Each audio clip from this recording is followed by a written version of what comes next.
Hey, Madeline.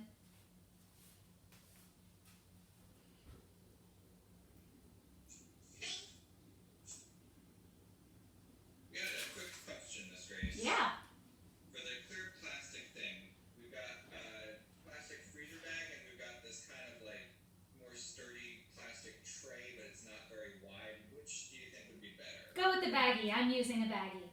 Baggie? The other thing would work too, but the flatness and the width of the baggie is going to be a little easier to navigate. Okay, thank you. You're welcome.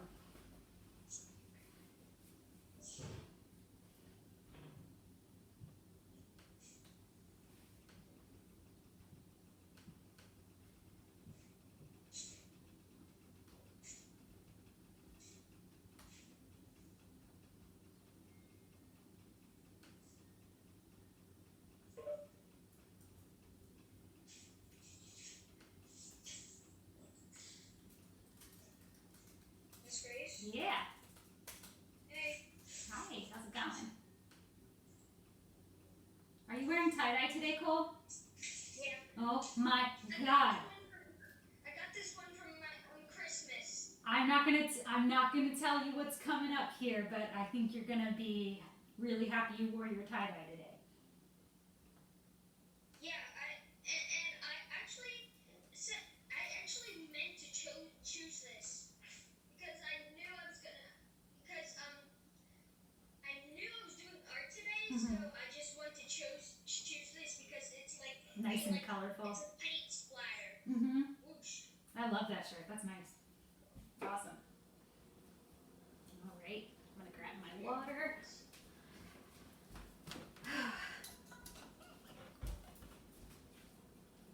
Hi, Miss Grace. Hey, is that Ian? Yes, it is. How's it going? All right.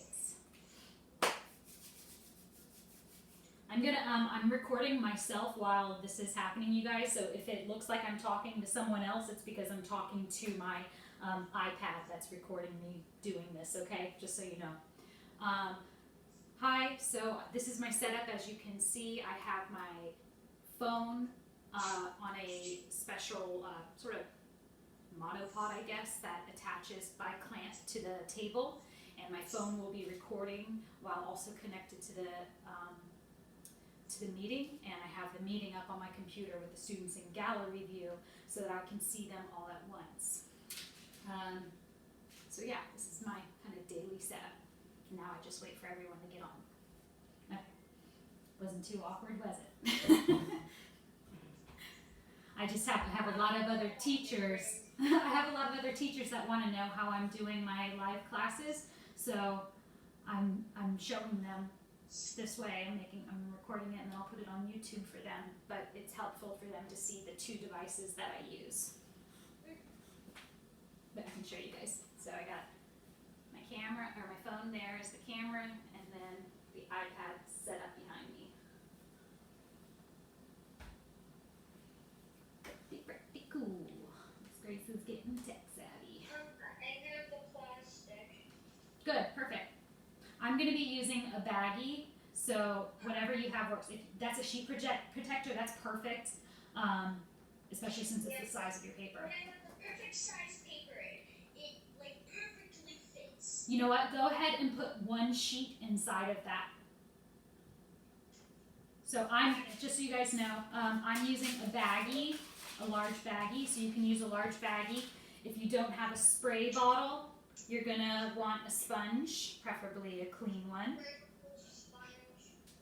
Sorry, I'm holding it under I haven't turned my phone on yet, but I've got the spray bottle or a sponge. I think the sponge is gonna work better, quite honestly, so I would go with the sponge. I already did my test with that. I need just a sponge.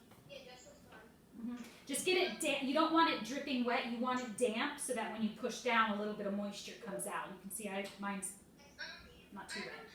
I don't have a sponge. Okay, that's fine. You can use a spray bottle, but do you have paper towels on hand? Yeah. Okay, great.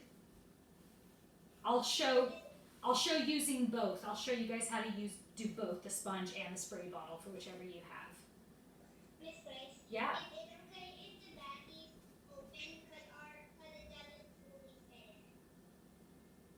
Who's talking? Oh, okay, say that again, Jack, and show me. Is it okay if the bag is still Yep, because yep. I'm gonna- 100%, yep. I don't even have paper in my baggie. I have an extra piece of paper underneath it just so I can see what I'm drawing. And then I have the paper that I'm printing on held off to the side. What? Well, I need a bag, a big one, like a plastic bag. Yeah, I'll turn on my other camera so you guys can see my setup now. So I'm gonna mute my phone and my computer for a minute. So if you're saying anything in the next couple minutes, I won't hear you.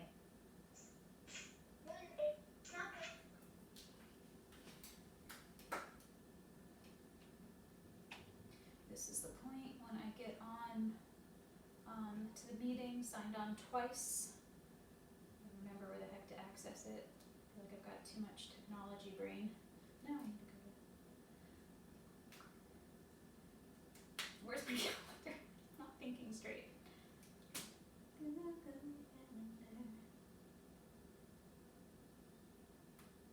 You guys, my brain is so stupid today.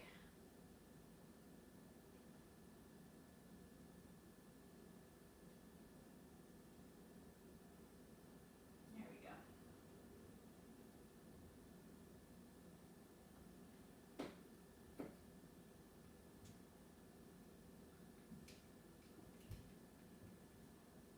So now I turn on my phone and I put the volume through my phone. Okay, you should be able to hear me through my phone now, correct? What do I need for this class? Hang on 1 second. Okay, there we go. Alright. So you should be able to see my setup now. What you need is any kind of clear or slick surface. Tinfoil will also work if it's not clear. Totally fine to use tinfoil. I've actually taped mine down to the table. That's just going to help me. Can I use this? Yep, I'm using a large baggie as you can see here, so any baggie will do. Small is fine also. But I have a piece of paper underneath the baggie just so I can see what I'm drawing because it gets really hard. You can put a paper in the baggie if you want. I've got my markers. I'm going to be using a sponge, a wet, damp sponge. It's not so wet that it's getting water everywhere, but it's wet enough that when I push it, the water comes out of it. You could also use a spray bottle. I'll show you how to use both. And then you'll need a few extra sheets of white paper. Okay. We'll get started in a few moments.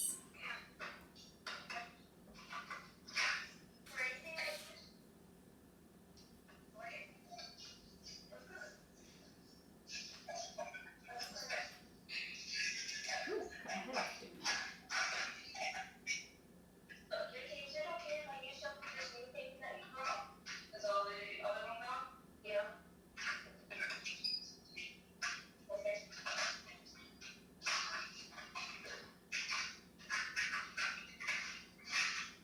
Excuse me. Hiccups.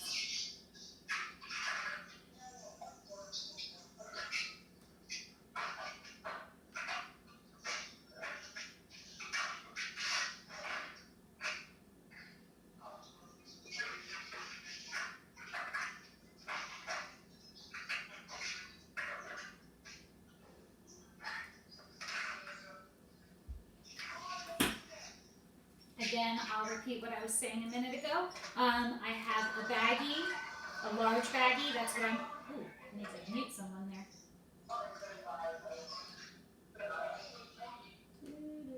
Okay, I have a large baggie set up. I have it taped. I thought I had four. Oh, there it is. The corner came untaped. I have it taped to the table just in case because I find sometimes when I'm coloring it might shift around. So I didn't put tape on the listed materials, but if you have some at hand, it can be helpful but not necessary. So plastic baggie with a paper underneath it so I can see what I'm drawing. My markers, some extra sheets of white paper. You'll probably want a few. A sponge that is damp, so not dripping wet but damp, and or a spray bottle. If you have a spray bottle, you definitely want some paper towels. And you may also want to have your table covered, but hopefully, we're all using washable markers or water-based, so they should come off with water if you get it on the table at all. And pro tip, a little hand sanitizer helps to break the ink up a little bit more too if it gets too messy. We give people a couple more minutes here. Looks like we're not quite all here yet. That or people just didn't care about this project. So baggie, papers, paper towels, something to wet your paper with, and your markers. We don't need a pencil today, so you should be good. Potentially a paintbrush. I'm going to try something with the paintbrush. I didn't try it earlier, but I want to try a little bit of our technique from Monday and do a little bit of that with what we're doing today, so I kind of want to see what happens. So not necessary, just Miss Grace wants to experiment. I just finished the Kuma. What's that? I still didn't hear you, Teo. I'm sorry. I just finished the Kuma yesterday. Oh, the Puma. Yes. Oh, good. Post it on Artsoni. I can't wait to see it. And I'll tell you as... My mom needed help putting it on Australia. Your mom does, Teo? Yeah, she Okay. needs help putting it on Australia. All right. I will. I'll send her a message. If I forget to send her a message, just tell her to message me. I'll help you out. Oh, hey, Mom. If you...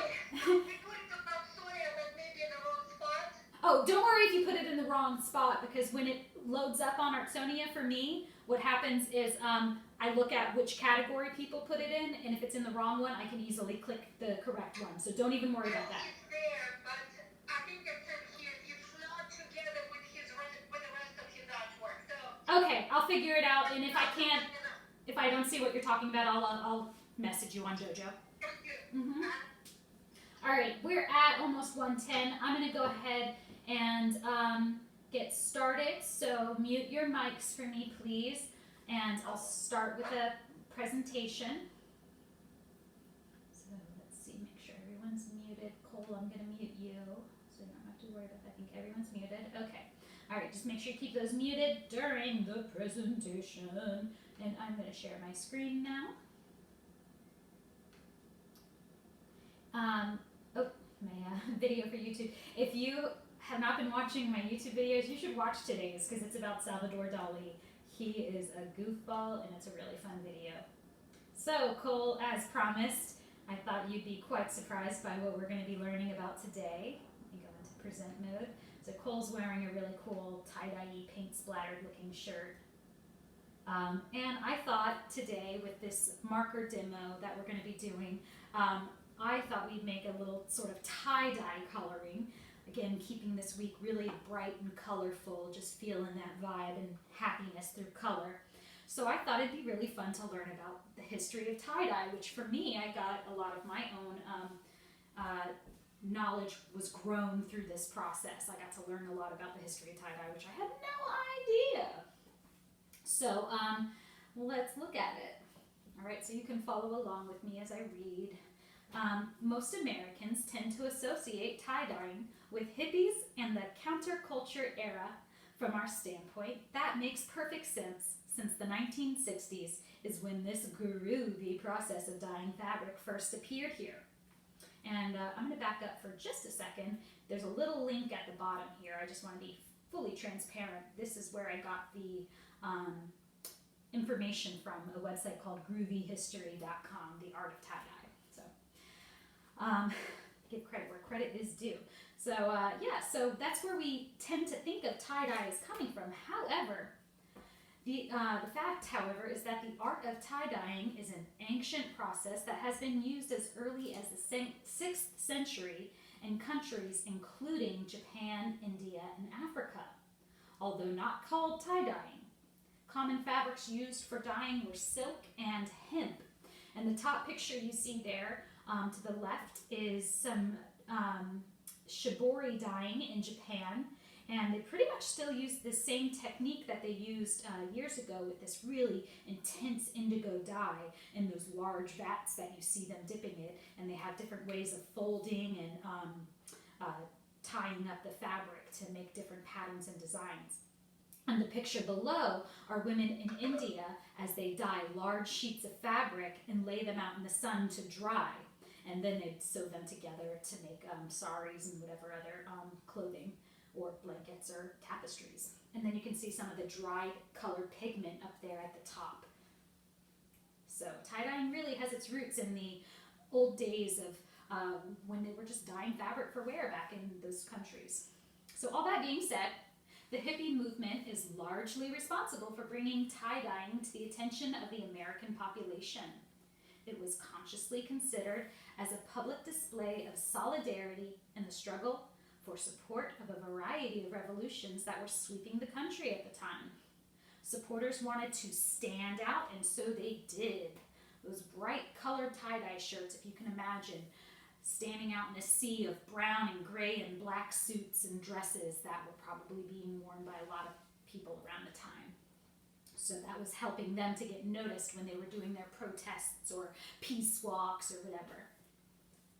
Oddly enough, the concept of tie-dyeing was born out of a perceived necessity. As the old saying goes, necessity is the mother of invention.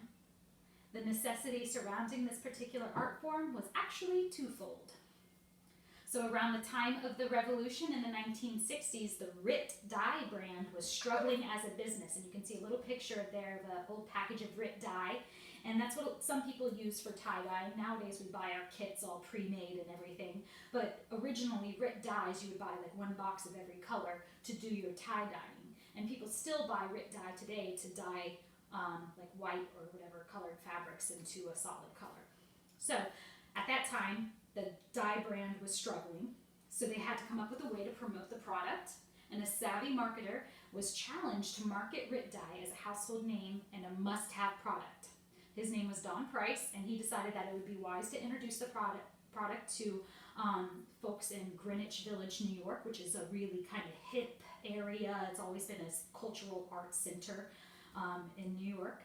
So, and very progressive thinking, so that's where he chose to target it. And that paid off, and a lot of people clung to using that dye, especially the creative minds, as they started to make some of those tie-dyed clothings. Another way that the dye and the tie-dye movement became bigger was there was a designer named Halston who took the tie-dye bait. He liked this idea and he made it, and then people started like getting those shirts. And then there was Janis Joplin, who a lot of you kiddos probably don't know about, but she was a big musician at that time and part of all the revolutions happening. And she was kind of the poster child for the counterculture movement. She was like the face to the movement. And so she began sporting, that is wearing, these tie-dye and psychedelic looking clothing. And of course that just helped it to spread like wildflower. If it's good enough for Janis, it's good enough for me, said many people. So that's Janis Joplin there in the top right. Not a fan myself, but it's just not my thing. But a lot of people still like her and enjoy her music. And these are just some hippies buying their hippie wear. And then just so you can see all the different ways that you can tie-dye. Anybody at school who's ever done a tie-dye workshop with me, we used to do it a lot with studio art classes at the end of the year. You can see that you can come up with a lot of different patterns. The most traditional being this sort of swirly one in the second row, third over. And another kind of traditional one being the bullseye.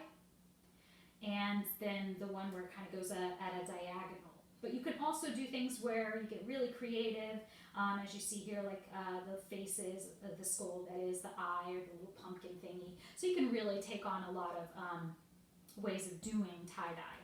It's all in how you use the rubber bands, the string, and fold and manipulate your fabric. So early centuries, the process wasn't called tie-dye. So when they do it in Japan, it's not called tie-dye. The term is shibori. But for us, in America especially, it became known as tie-dye because we're using rubber bands and string to tie, hence the name tie-dye, and to dye the fabric. So we tie it to dye it, tie it to dye it, woo! So because of the manual process of tie-dyeing, no two designs are ever exactly the same. It's like a snowflake or a fingerprint. And the possibilities can be endless for what you come up with. And what you're seeing in the picture there, that type of tie-dyeing is where they just take random parts of the shirt, pull it up, and put rubber bands on it, and you get multiple circles. I don't see a great example of that one on here, but it would be like there'd be lots of little circles on the shirt. So even though it was like really big in the 60s and that counterculture movement, it's still quite popular today as a fun hands-on project, and it's just fun to create what you wear and have those bright, beautiful colors. So that brings me to what we're doing with our markers today, which is to create a faux or fake tie-dye marker monoprint. And much like tie-dye, a monoprint is a one-off print. Sometimes with printmaking, like a stamp is a form of printmaking. When you stamp it over and over, you get the exact same image over and over and over. But with a monoprint, you're not ever going to get the exact same image twice. Even if you try to print the image twice, it's going to look a little different, which I'll show you momentarily when we go back to my screen. But yeah, I think that's it. So this is the steps that we're going to be going through. And I paused for a minute because I realized I forgot to ask you if you guys can hear me, but I think you can because I can hear through my phone. So hopefully we are all good there.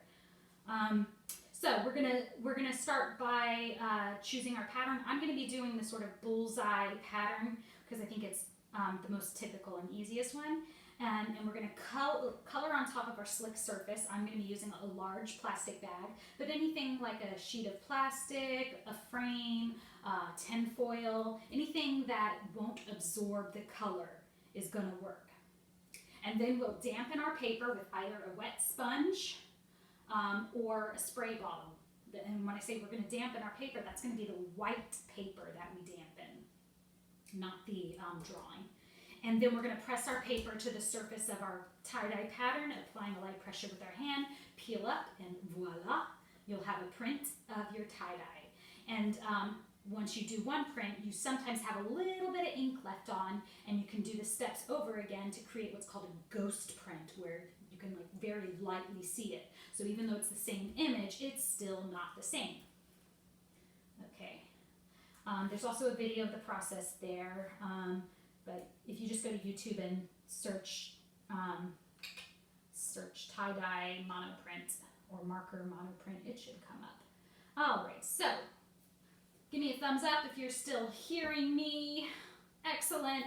And if you're on speaker view, you should see my table surface. Thumbs up if you can see my table surface. Excellent. Keep yourselves muted unless you have a question, and then you can unmute yourself. So you can see my setup. Do you have a question, Cole? Unmute yourself for me. I was just gonna say that when it was summer, one time I did a tie dye one time. Yeah, you probably did it with me in studio. Were you in studio art last year? It was at summer camp. I know, but I didn't know if you were in studio art last year or not. But okay, yeah, whatever.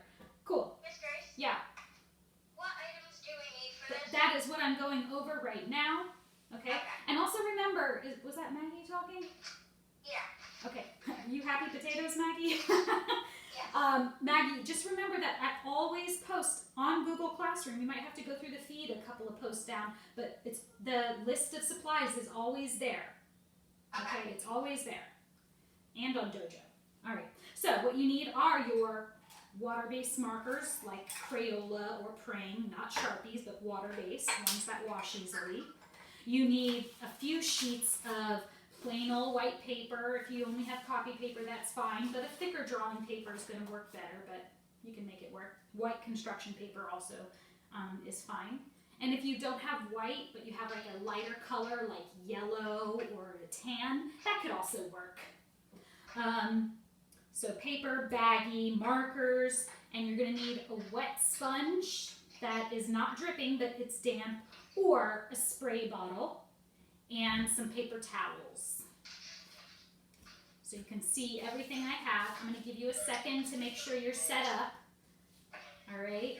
You can see I have a white paper underneath my baggie so I can see what I'm drawing. Otherwise, it's hard to see on the dark surface.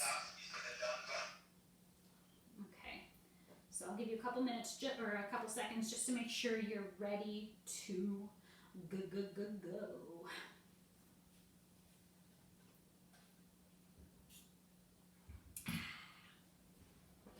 Okay. If you don't have paper or something protecting the surface, just be careful that you don't draw on your table. Easy to wipe off with water and a sponge later, but I'm sure your parents would appreciate you trying to keep it nice and tidy and neat. All right. And we look like we're ready. I'm going to check in with Maggie real quick. Maggie, are you ready? Yeah. Okay, great. I'm going to mute you back. Okay, so we're going to get started. So I'm going to do the traditional bullseye, and you don't have to follow my color pattern or the way I do my tie-dye. You could do yours as like a line going down kind of like a rainbow if you want, or you could try to do the spiral one or going at a diagonal. I'm going to do a bullseye one like you see here. This one I kept my circles very kind of separate. I'm going to try something different where I drag the colors into the other one, which is why I have a paintbrush. Not required. I just want to try something different since I've already tried it this way once. So this is what my first print looked like. You can see it's still quite bright and beautiful. And this is what the ghost print looks like.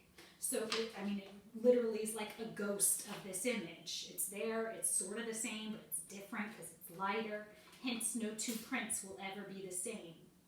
And then when I was done with my surface, I just wiped it off with a wet paper towel or a sponge, and I can redraw on this surface and do it again. So here we go. One other thing. You don't have to do the colors the same way as me. If you want to just use two colors and alternate them and go blue, green, blue, green, blue, green, you can do that. You can use three colors and alternate those. Or you can go rainbow happy like I did on my first one. I think my second one, I'm going to still go rainbow happy. I like rainbows. So I'm going to keep going with my rainbow theme. So I'm going to start this time, though, with purple in the middle instead of red, because I didn't get a lot of purple on my image last time. So when you're coloring on the plastic, you'll notice it doesn't always go on solid. It starts to separate, and you get these little dots that appear. And let's see if I can zoom in on this a little bit. Oopsie. Break your phone, Grace. All right, that's a little closer, and that'll help you out now. All right, so, and that's okay. When you put the water on your paper and do that, it's going to kind of make it become a little bit more solid. So the last time when I did this one, I just kind of kept my lines really clean around the edge. I'm going to try to starburst them out like you're seeing now. So that's my purple. I'm going to go to the next color out, so I could either go to red or to blue. I think I'm just going to do an inverse rainbow and go to blue. Inverse? Reversed? I'm not sure. Whatever. And so I just go into those white spaces and start to color that in, keeping a sort of radial design. You might get your marker a little bit dirty. I like using the side of the marker, like I mentioned on Monday, because you're going to get darker, richer, saturated colors, and you end up coloring it in a lot faster. It applies better to the slick surface if you're using a marker. And your circle doesn't have to be perfect. My circle's going all kinds of wicky-wacky here. Okay, I'm going to try to bring my blue into that purple a little bit. This is where I said I'm going to try to experiment a little. I don't know if it's going to work or look good. And then I'm going to take my purple, bring it out into the blue a little bit. Again, I don't know if this is going to look good. This one's going to be an experiment for me. So we shall see. But the beauty of this is I can always just erase it with a paper towel if I don't like it and start over, kind of like a dry erase board. Alright, so now into the land of green. I think I'm going to go with this bluish green. This Grace? Yeah. Mine, I'm doing it, but mine won't show up on the paper. It just won't show up. yours taped down, hon? No. Can you hold it up? This is what I have. Just use the side of the marker and push a little harder with it using the side of the marker. It might look pale, but it'll work, and if it doesn't quite work when you pull the first print, you'll show it to me, and I'll have a better idea of what's going on. Are you using Crayola markers? Yeah, I'm using the Crayola. Okay, yeah, it'll work, it'll work. My markers are like super duper fresh, so they're working really, really great. If your markers are a little old and dried out, you might want to just for a real quick second get them wet. So run it under water for a quick second. Yeah, that's what I did, but it's still not working. It's like I'm pressing hard too. Okay. It's like getting all the circles and then just like going out. It'll still be there. Just try not to touch it. So you notice when I color, I have to kind of keep my elbow and my hand up because I don't want to drag it in the surface. So I kind of keep it up. Just keep going with it, Cole. Even if it starts to disappear a little, it's still there. And we'll see what the results are when we pull the print. Okay? Got it. Just put a little blind faith into it for now. All right, so I'm dragging the teal into my blue. If you see here too, Cole, on mine, the blue for me is also disappearing a little bit here, but it looked like that when I did this print, and it still turned out fine. So it has this kind of magical way of coming back to life. Go back in with my blue, get some of that blue in here, go back and forth. I think this one's gonna look much better than my first one. And just keep going around, and I would just stop when you know you're gonna run out of paper space. I'm going to fit in one more color, which will just be a regular old green.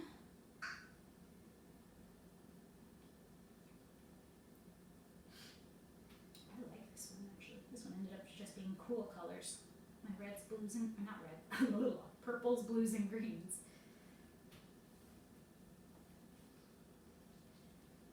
You see my green here, Cole, that one's starting to disappear on me too, but it will still work.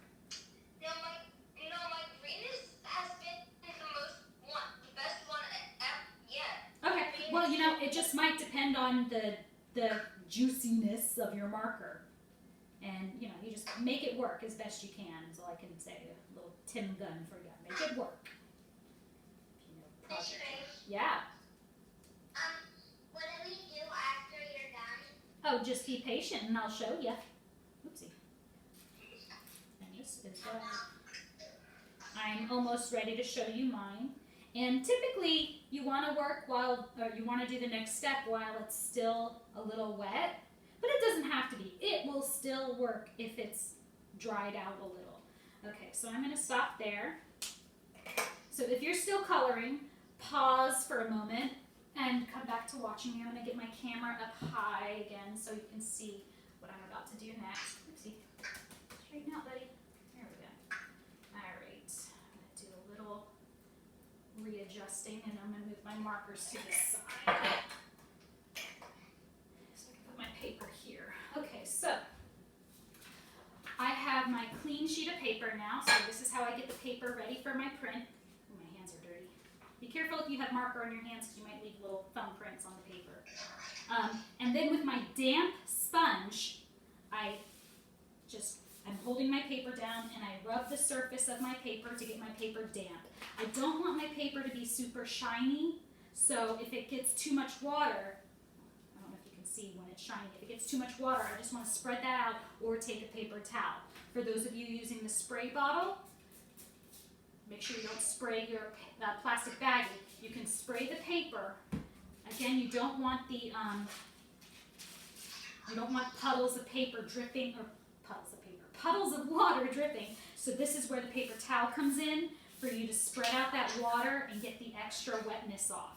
Then you're going to have this floppy, curly, damp piece of paper. Take that, the side you put the water on, you're just going to flip it onto your marker. Don't move it once it's on there. Keep it in place, but use your hands, trying one to hold it down in place and the other to spread it down. One hand should always be holding it in place while the other spreads it down. Then you peel it up, and voila, a marker monoprint. Now this one, as you see, has a lot of marker residue left. So I'm going to pull my ghost print. I'm going to use the spray bottle again to give you guys a look-see of how that works. I do about 4 to 5 sprays. I have it on the mist setting, not the stream. And I'll let that soak in for just a second, and then I wipe off the extra water with a paper towel, clean one, because you don't want to rub the water everywhere. Make sure it's wet. Good, good, good. And you do the exact same thing.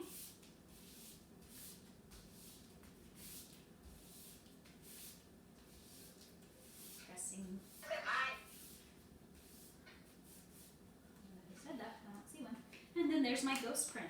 It looks like I could even pull a third ghost print if I want, but I don't think that one's going to be that interesting. So you can see the difference here between the first pull and the second pull.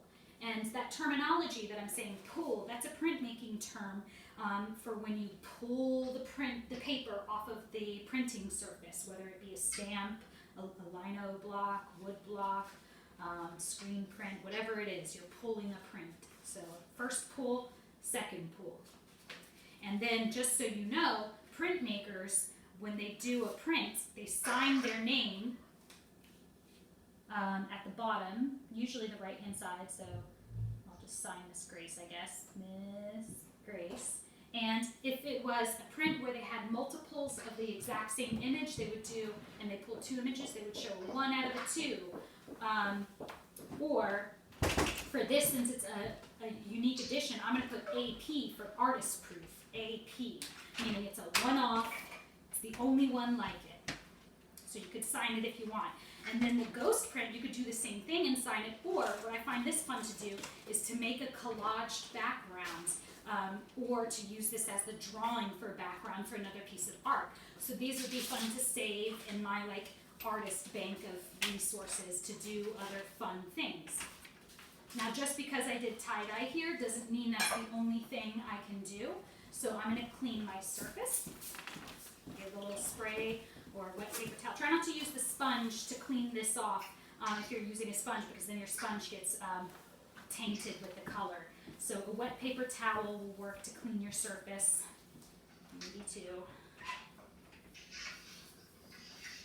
And any Nevinger kiddos who ordered spring pictures, I just got the delivery and it just came in the door, just so you know. So I'm going to be looking to distribute those this weekend. Yay! Tell your parents if you took a spring photo. Alright, so now I have a clean surface. I could go and I could do more tie-dye if I want, but I thought it'd be fun for you to see that you can do anything with this. If you had, let's say, a drawing that you wanted to try to monoprint, so let's just pretend for a second, Miss Grace has a flower, this was a drawing I worked really hard on and it's really great, la la la la la.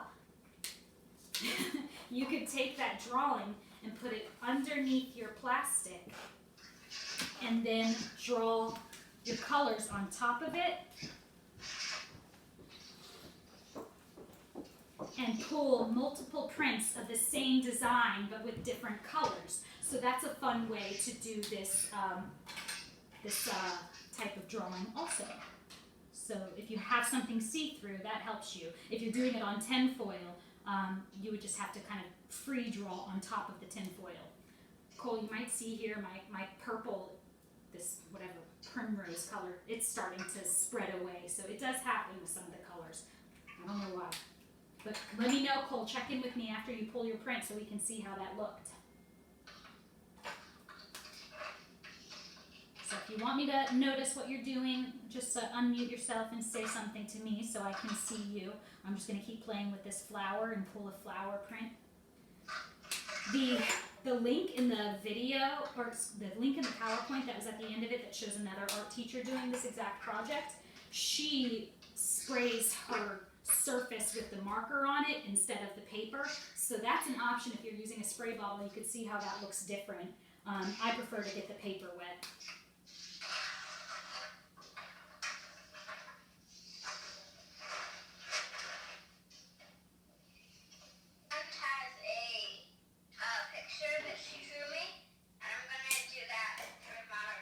Cool, that's a fun way to like reinterpret someone else's drawing.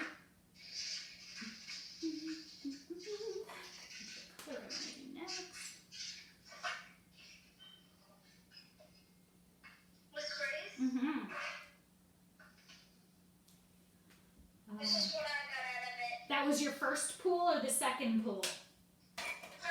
First? Okay, it's a little lighter. So maybe try pushing harder with the marker while it's on its side. Don't push hard with the tip, but push harder on the side. And it might just be that your markers are on their way out. So maybe if you ever get another set of markers, try this again. Yeah, I'm trying it again right now. Okay. Or for the sake of experimentation, I Cole, didn't work either. hold on, whoever just said that. But for the sake of participation, or experimentation, I mean, Cole, you could grab a baggie and see if it reacts differently on the surface of a baggie or tinfoil. So that could be your own little experiment to see which surface is best for monoprinting. So who was the other person who said it didn't work out as well? Jalen? And you're doing it on the baggie? Are you using skinny markers? I have Crayola. But are they skinny or the thick ones? Oh. So it might be because they're skinnier, it might color a little differently. Could be, but there's any number of reasons. Oh, that looks good. You were trying to write something? Yeah. So when you're writing something with printmaking, you have to write it backwards, because when you pull the print, it's gonna read backwards. So you have to write everything backwards. I'll show you with this flower. Hang on, let me. I'll write the word flower backwards up here at the top. So it would be F would be over to the right and backwards. Kind of looks like my 7. L is backwards. O, W looks normal.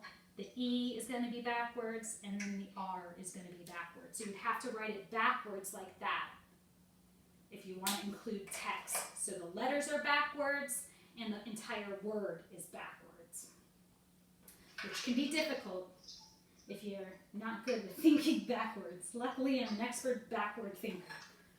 Okay, what color didn't I use here? Let's go with this light green. Doesn't quite make the transition well to that red, but that's okay. And put some yellow in the middle.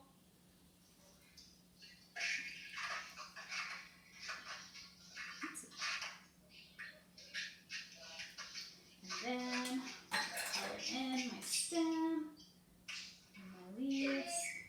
Mommy?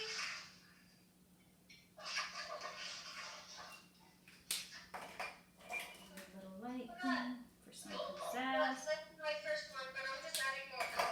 And I'll show you how this one pulls. I'm going to go back to using the sponge. I think my sponge needs to get a little more wet, so I'm going to put some water on it, squeeze it out so it's not dripping. This, Come back over here, get it wet. that. Another reason, Jalen and Cole, that your print might not have come out as rich or colorful enough if the paper didn't soak up your water fast enough. So the type of paper you use can affect this.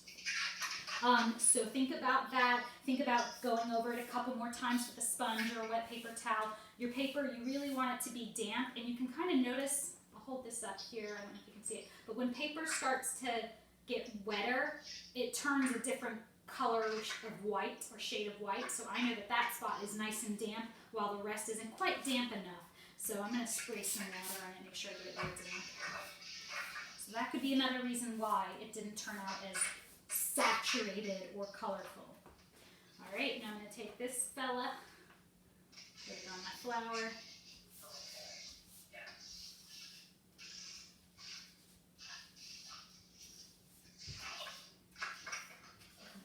And then you will see, Jalen, voila. Ooh, that one looks good. And then flower is now written the correct way. And then when you're done with this, and it's totally dry, you could even take this a step further and draw on it with markers and outline it, or another material like crayons or something, and outline and add other textural details to it. So this doesn't have to be the end of your art. You can go and add onto this further and further. All right, so I'm just gonna watch you at this point. That one looks better, Cole. That one looks better. Yeah, Jalen. Are you doing the tie-dye, Jalen?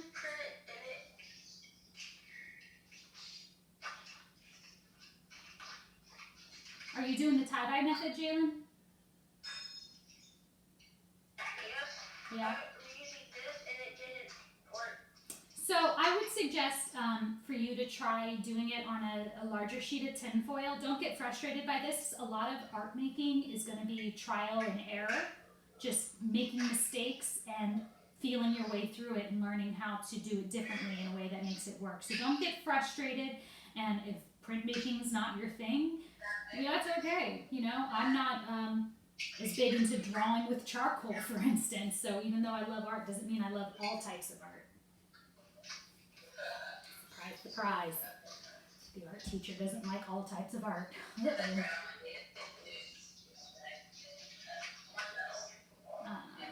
All right. George, let me see what you came up with, bud. Did you do any?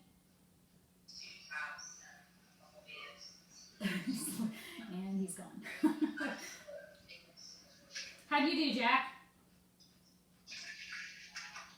Oh, cool. I like that you did a sort of diagonal pattern. Oh, cool flower. Nice, George. Who said that? Maggie? Yeah. Oh, well, you have to turn your camera on so I can see. This is mine. Nice. So I think for a few of you guys, I think the problem is you're just not getting your paper wet enough. So you really got to just make sure the paper absorbs that moisture. I like your design, Maggie. It's a cute design, though, and I think it worked out okay. And you know what, Maggie and anyone else, what I tend to do when I have those prints that I pull and they don't look saturated or dark enough, that's when I do go back on top of them with markers or a color pencil and redraw on top of that. So that's what I tend to do there. Cool. So yeah, I'll hang out here for a few more minutes with you guys, but that's pretty much it. You can just keep trying to draw different things. If you want me to show you how to draw something else on here, I can show you. Or, you know what, I'll play with the, I told you guys the woman I was watching was, her demonstration, she sprayed the water directly onto the plastic. So maybe I'll try that and see what that ends up looking like. And that might work better for some of you guys. So let's just see. I'll do another tie-dye. I'll do a real quick and dirty one though.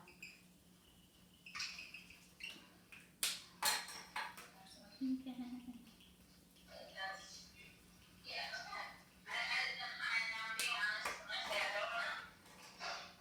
I'm going to mute you, Cole, so we don't hear your parents conversation.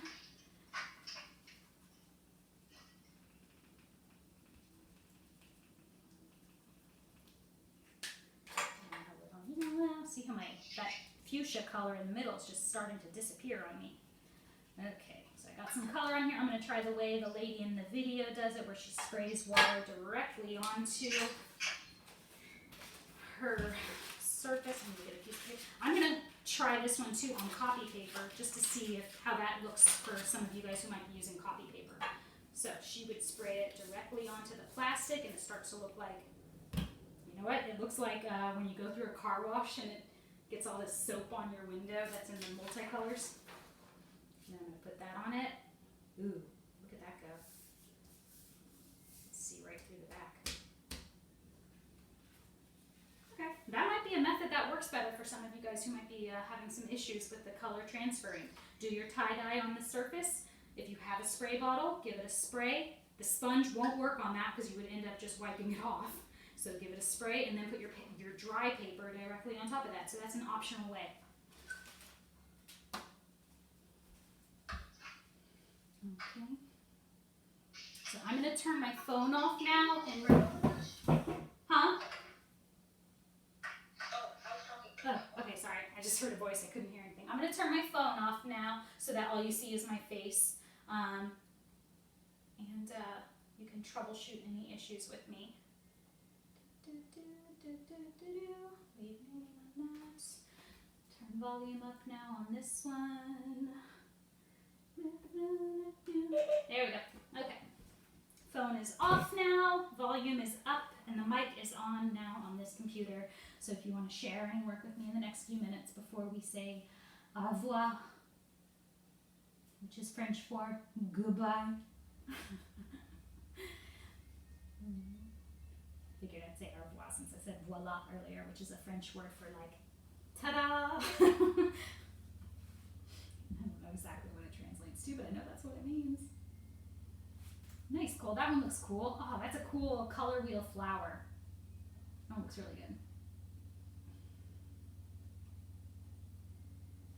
Oh, sorry, Jack. I can't see it. Can you hold it a little higher? Because where your picture is, it's right where the little buttons are at the bottom of my screen. It's those paper towels that he wiped his. Oh, you know what? That's funny. Whenever I do real tie-dye, half the time, I always have paper towels out, and so I'm always cleaning up my surface with paper towels, and I always save the paper towels to use in collage because they end up having such a cool pattern on them. So I do that too, Jack. Miss Grace? Yeah. I did, on my second time, I just recolored it in, Mm-hmm. and then I dipped it and did this, and I got this. And you know what? That's also a good point. There's another type of art I do that's called repoise, and I put ink on top of the surface when I'm all done with it. And sometimes I have to prep the surface, and by like painting it with the ink and then wiping the ink off, and then when I reapply the ink, then it works better. So it might just be the case that your surface wasn't quite ready for that marker to stick, but doing a second run, it was then ready. So that's quite possible. But the second one was way better than the first one. Cool. Yeah, and you know what? That happens. Maybe your third one will be even better. Cool. See, another friend just joined, Carolina. I wonder if that's Carolina Miss from Riggs. 8th grade. Yeah. So the other day I was painting and my mom brought me up some sticky paper and I put it on my roof. On your... Oh! Wait, like Post-it notes? No, it's, Contact paper? it's whatever this is. Contact paper. Yeah, contact Yeah. paper. Oh, that's a fun idea. Yeah, I'm gonna cover my roof. What's wrong with the wood beams? You don't like the wood beams? Nope. It's okay.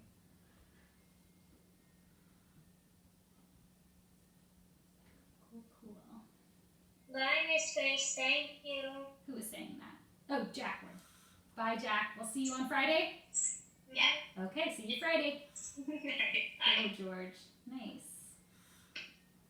Okay, yeah, so whenever... Alright, bye! Whoever is ready to leave, you can leave whenever. I'm going to stay on for a few more minutes to talk to you or help you out if you're having any issues, so feel free to chime in and unmute if you need to.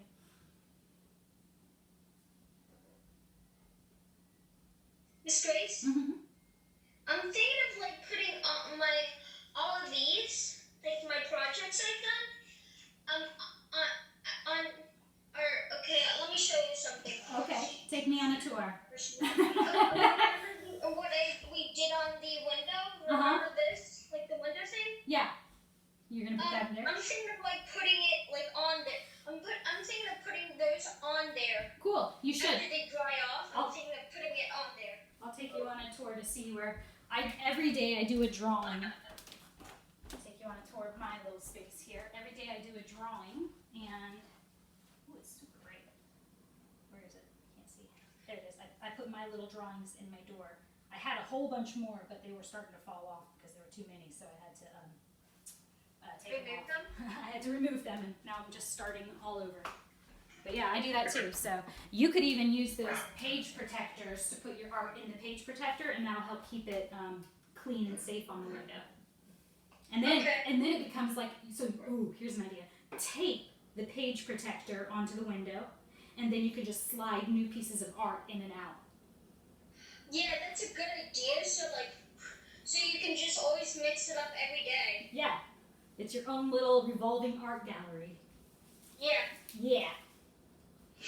Hi, Miss Grace. It's Mr. Sloboda. Hey there, how you doing? Bye. Good. I love what your students are making. They're awesome. Oh my god, I love it too.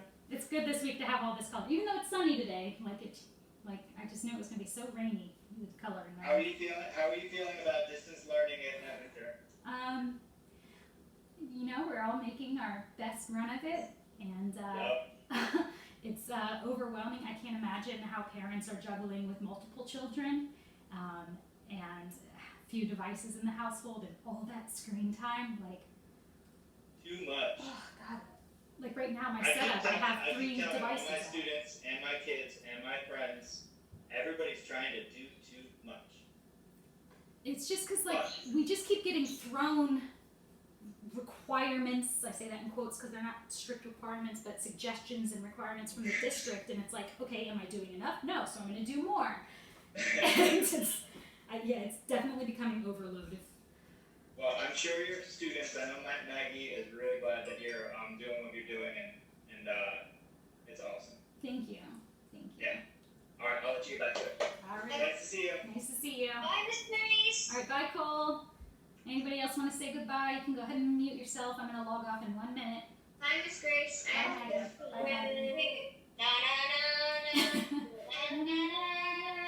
Hey, goodbye.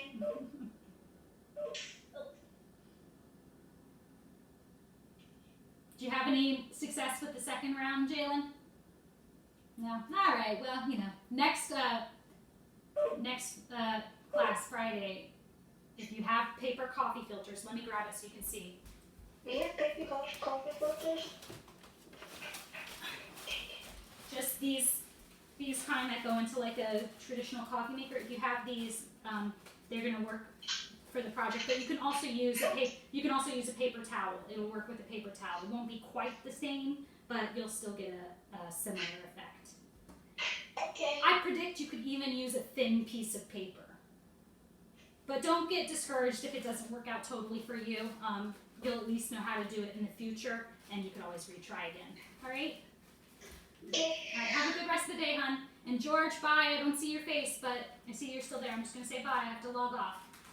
Okay. Bye-bye.